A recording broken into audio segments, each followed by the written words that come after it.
Okay, perfect. This is really simple. You're gonna use the back side of these as the mold, right? So all you have to do is just prep these things. Okay. So these are in nice shape. So what you're gonna do is just cleaning it, waxing it with some mold release wax, and then once everybody's past the mold release wax, it's a layer of PVA, and then we just start cutting carbon and doing layups. All right. I'm gonna bag this one. So this is going to be like the big project of the day, waxing. And how much do you want to get on there? You don't want to get any on there permanently. You want to wax it like you're waxing your car, except for you don't want to let it dry. I've found good luck with, it's like, here, let me just see for a second.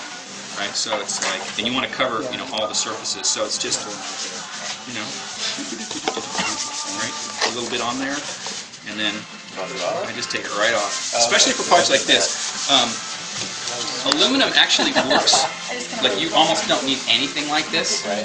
You can pry this stuff off, but it doesn't really want to bond to it.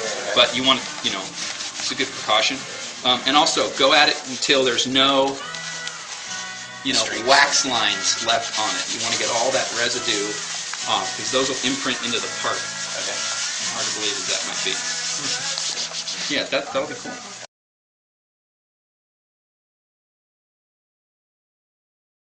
So what is your PVA? This is stuff that, you can see what it dries to. It dries to this super, super thin film. So what you're actually doing is completely protecting this mold from ever actually being touched by anything. So you're not, this is just, it's the magical stuff.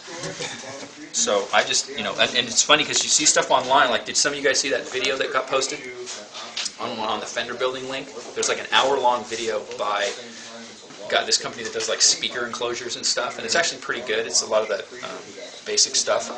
But he's like got the big sprayer and he's spraying the PVA on, and I just do this one. Honey bear. All right, so you just want to get a layer of it on here. Now, see, I'm kind of screwed because I don't really, you got to take over like immediately, but I'm not pushing hard, I'm just trying to make sure that it's not puddled and everything's covered. Okay, so now hit the other side of it. Is there a time?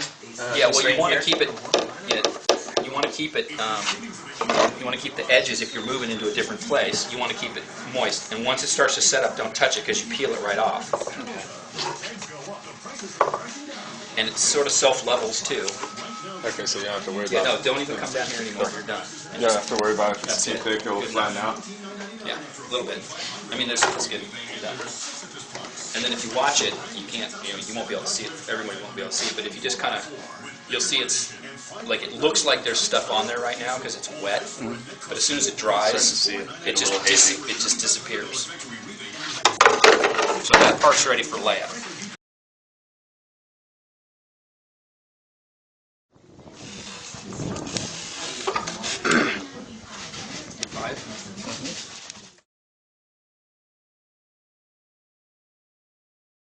Just so everybody can see.